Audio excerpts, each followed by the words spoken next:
Okay, so as Brianna just said, yesterday what we did was we found the solution to a system where one of the equations was a quadratic equation and the other equation was a linear equation. Okay? Today, Junior, what we're going to do is we're going to find the solution to a system where they are both quadratics. Okay? Good news. Pretty much exactly the same as what we did yesterday. Okay? So if I want to find out where these two parabolas intersect, the first thing I'm going to do is just set the two things equal to each other. So I'm going to start by writing negative x squared minus x plus 12 equals x squared plus 7x plus 12. Okay? Any questions about that? All right. So now we just need to solve. So how do you want to solve that? Get rid of the 7x. Okay, yeah, I would prefer to have things be positive instead of negative. So I'm going to get the things over there onto the right, okay? So I'm going to add x squared to both sides. And remember we kind of talked about this yesterday, that we got the whole like term situation going on. If I'm going to add x squared over to the right-hand side, it's got to go with the x squared that was already there, right? It doesn't combine with the 7x. So those cancel. And that leaves me negative x plus 12 equals x squared plus x squared is what? 2x squared. And then I still have the plus 7x plus 12. All right, good start. Now what? Add an x, because we've sort of committed to getting everything on the right-hand side. Okay? So now I'm going to add an x to both sides. And when I do that, those cancel. So 12 equals 2x squared plus 8x plus 12. And finally, subtract 12. And conveniently, since there was a plus 12 on the other side, those cancel also. Whoops, that's supposed to be squared. So I'm left with the simple quadratic to solve 2x squared plus 8x equals 0. Okay? How do I solve that? What can I factor out of them? A 2 and an x. So I'm going to factor 2 and an x out of there. If I factor a 2 and an x out of this, what am I left with? X. If I factor a 2 and an x out of here, what am I left with? 4. 4. Factoring is like dividing. So if I go 8x divided by 2x, 8 divided by 2 is 4, and the x's cancel. All right, so just like yesterday, we get two solutions from this. What does x have to equal right here for 2x to be 0? 0. What does x have to equal for this to be 0? Negative 4. Okay, so far so good. Why is it negative? Right, because I need it to cancel out the 4 to make it be 0. Okay. Okay, and then remember that there's a y value that goes with each one of these also, because I'm looking at where the graphs actually cross. So the only bad news with this is, remember yesterday, to find the y value, we took these two numbers and plugged them into the linear part because that was easier. Well, now they're both quadratic. So there's not really an easy one to plug it into. So if I plug, which one do you want to do, the top one or the bottom one? The bottom one? Okay. So if I plug in 0 for x into the bottom one, what do I get? 12, right? Because 0 squared plus 7 times 0, that's just 0, right? And then plus 12 is 12. If I plug negative 4 into there, that's a little bit trickier, but we can do it. Really? Okay. If I plug negative 4 into there, what's negative 4 times negative 4? 16. What's negative 4 times 7? Yeah, negative 4 times 7. 7x means 7. Oh, okay. Negative 28.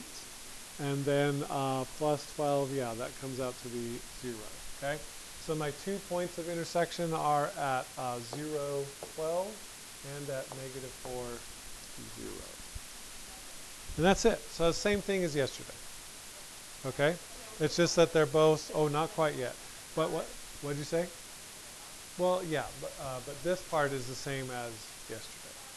Okay? Really? It's been like 3 minutes. Exactly. Don't you think I have more to contribute to the world than just 3 minutes? No, that was Elena Diaz. Yep.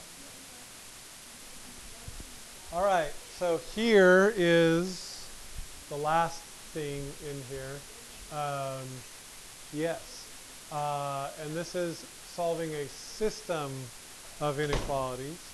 So the sad news with this is the only way that you can solve a system of inequalities is by graphing. Yeah. Okay? No, you did not do that one. Graphing. Graphing. Graphing. All right. Let's, oh, good call. Let's do the second one first because it's easier.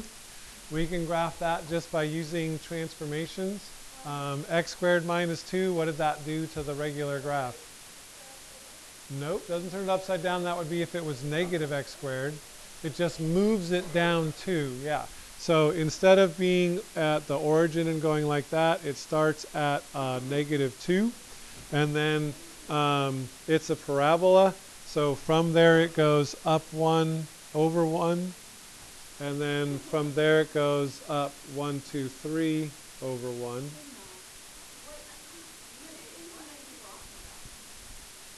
What am I talking about? How did I get those points? Do you understand how I got the down 2 part? McKenna's stressed about that, but I'm just going to let her be stressed for a little while because I'm just a... Oh, we're doing the bottom one, that's why. Because it just seemed easier to start with that one. Okay, so you're right. So we're both right. We're both right. Yes, when we do graph the top one, it will be upside down. Yeah, good call. Okay, really? At the coffee shop? At the park? Are they going to meet at the library? Oh, good job. Okay, here is how I got these other points. Are you ready? It's a parabola, right? So it's squared. Okay? So if I start at the vertex and I go over 1, what is 1 squared? 1. So that means I have to go up 1. If I start at the vertex and I go over 2, what's 2 squared? 4. So that means I have to go up 1, 2, 3, 4. Yeah, I thought we'd had this conversation. I'm sorry. So if I wanted to find the next point, I don't really need to. If I start at the vertex and I go over 1, 2, 3, then I have to go up 9.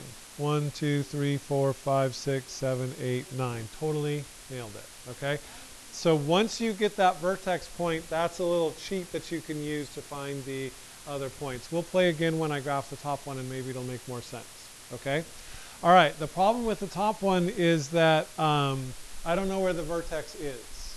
So now I have to go back to the old thing that we did last year. 2018, last year. Okay, which is to find the x-coordinate of the vertex, I have to go negative b. I have to do the opposite of b divided by 2 times a. So in the top one, what's b? Negative 9. So the opposite of that is 9. What's a? Right, so 2 times negative 1 would be negative 2. So the x-coordinate of the vertex is at negative 4.5. Okay, yeah, that's kind of gross, isn't it? I agree. How do I find the y-coordinate of the vertex? Does anybody? Yeah, I have to plug it in for x into this top one, okay? So I'm going to go to my calculator, and I'm going to go negative. Note the use. Note the use of the parentheses here because I'm squaring a negative number. So I'm going to go negative 4.5 squared. That's really important. So those of you that aren't paying as close attention as maybe you should be, make sure you see what I just did there. I'm plugging in a negative number but it's also a negative x squared. So the negative in front of the x squared is this one right here. And then the negative of, no, they're not going to cancel out because when I got to square the negative first, and that's going to make it positive, and then it's going to switch back to negative again. That's why I want to make sure you guys understand that. And then negative 9 times negative 4.5, again, using parentheses. And then what's the last part? Minus 2. Okay. Okay, so that comes out to be 18.25. So thanks a lot, math people. So that means the y coordinate of the vertex is 18.25. Yeah, that's not great because that means I have to go to the left 1, 2, 3, 4.5, and then up 1, 2, 3, 4, 5, 6, 7, 8, 10, 11, 12, 13, 14. So I'm just going to pretend. Okay? So we'll just pretend that that's negative 4.5, 18.25. Note to self, don't ever do this example again. Okay, so she left. She had a question about what we did from here. I'll just show you anyway. So now, like McKenna said at the beginning, since it was a negative x squared, we know it's going to open down, right? So if I start at the vertex and I go 1 to the right, how far do I have to go down? 1 down, because 1 squared is 1. If I start at the vertex and I go 1, 2 to the right, then I go down 1, 2, 3, 4. Okay? And if I start at the vertex and go 1, 2, 3 to the right, then I would end up going down 9. Okay? This is a parabola, so it's symmetrical. So these points are going to be the same points on the other side. Okay? Were any of these like greater than but not equal to? I just put it in the garbage so I don't have it anymore.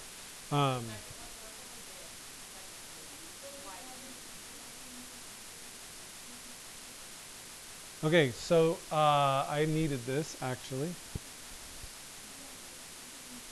So now let me 1, 2, 3, 4.5, and then I just cheated and went up here, and then over 1, down 1, over 2, down 1, 2, 3, 4. Same deal over this way. Okay, so I made a mistake when I graphed this first one, because this one says y is greater than x squared minus 2, but it doesn't say equal. So what kind of line should this be? Right, so this should be a dotted line, not a solid line, because it is not equal to it. Okay? And then for the parabola that I just graphed, this also says less than but not equal to. So when I connect these points, what should be true about, yeah, that should also be a dotted line.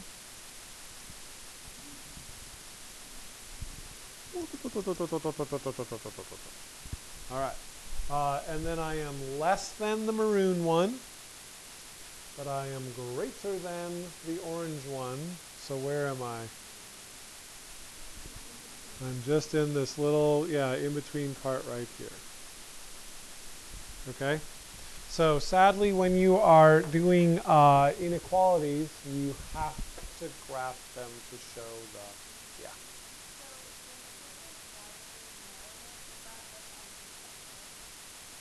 Now, wider or narrower would be if there was a number in front of the x squared.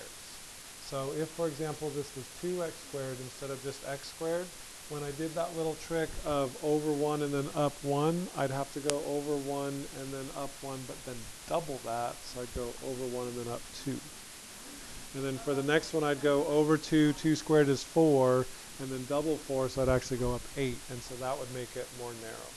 Absolute value acts in the same way. The only difference is that it's a V-shaped graph instead of a U-shaped graph. But it'll usually be like this unless there's a number in front. That'll make it narrower or wider. Okay? All right, good stuff. Okay, so now you guys are ready to do homework, and then I guess since we have so much time, we'll just do like we did yesterday. I'll just give you a short number of problems due at the end of the class. You guys will be happy because you have no homework. I'll be happy because you're using the time in class productively, everyone is a winner. Yeah.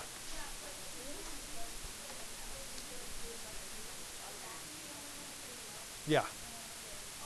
You'll need some help on that? Yeah, that's fine. I'm here for you. I got you. I got you.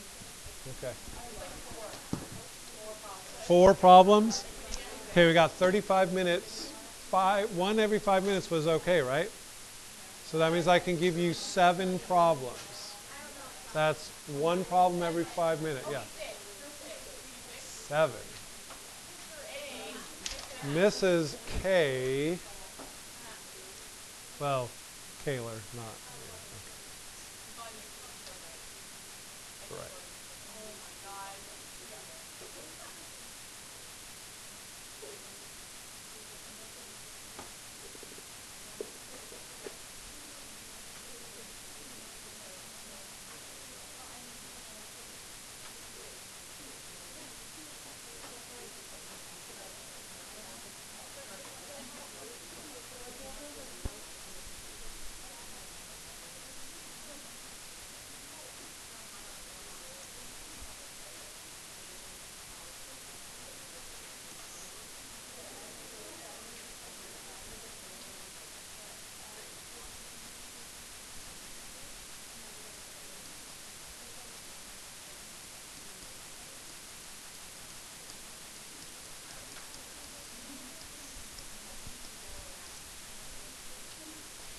And then that'll wrap up quadratics for us, and so then we'll start something new when I see you guys again on Monday.